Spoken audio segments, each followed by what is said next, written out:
ভবিষ্যতের পৃথিবীতে কোনো গাছপালা থাকবে না। চারদিকে থাকবে শুধু কোটি কোটি লাশ।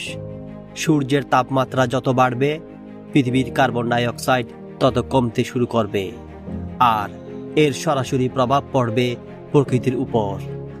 আজ থেকে প্রায় ৬০ কোটি বছর পর পৃথিবীর বুকে থেকে সালোক সংশ্লেষণ প্রক্রিয়া চিরতরে বন্ধ হয়ে যাবে।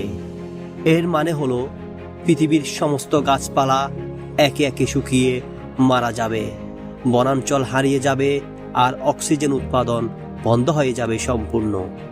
পুরো পৃথিবী রূপ নেবে এক বিশাল প্রাণহীন মরুভূমিতে। গাছপালা শেষ হওয়ার পর পৃথিবীর মহাসাগরগুলোর ভাগ্যে কি ঘটেছিল জানতে পরের পার্টটি মিস করবেন না। ভবিষ্যতের পৃথিবীতে কোনো গাছপালা থাকবে না। চারদিকে থাকবে শুধু কোটি কোটি লাশ। সূর্যের তাপমাত্রা যত বাড়বে, পৃথিবীর কার্বন ডাই অক্সাইড তত কমতে শুরু করবে, আর এর সরাসরি প্রভাব পড়বে প্রকৃতির উপর। আজ থেকে প্রায় ৬০ কোটি বছর পর পৃথিবীর বুকে থেকে সালোক সংশ্লেষণ প্রক্রিয়া চিরতরে বন্ধ হয়ে যাবে। এর মানে হলো পৃথিবীর সমস্ত গাছপালা একে একে শুকিয়ে মারা যাবে, বনাঞ্চল হারিয়ে যাবে, আর অক্সিজেন উৎপাদন বন্ধ হয়ে যাবে সম্পূর্ণ। পুরো পৃথিবী রূপ নেবে এক বিশাল প্রাণহীন মরুভূমিতে। গাছপালা শেষ হওয়ার পর পৃথিবীর মহাসাগরগুলোর ভাগ্যে কি ঘটেছিল জানতে পরের পার্টটি মিস করবেন না। ভবিষ্যতের পৃথিবীতে কোনো গাছপালা থাকবে না। চারদিকে থাকবে শুধু কোটি কোটি লাশ।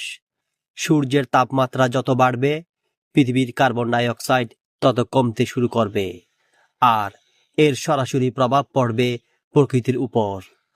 আজ থেকে প্রায় ৬০ কোটি বছর পর পৃথিবীর বুকে থেকে সালোক সংশ্লেষণ প্রক্রিয়া চিরতরে বন্ধ হয়ে যাবে।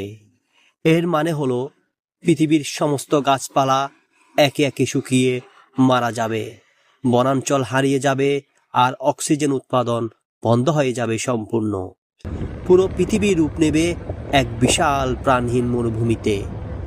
গাছপালা শেষ হওয়ার পর পৃথিবীর মহাসাগরগুলোর ভাগ্যে কি ঘটেছিল জানতে পরের পার্টটি মিস করবেন না।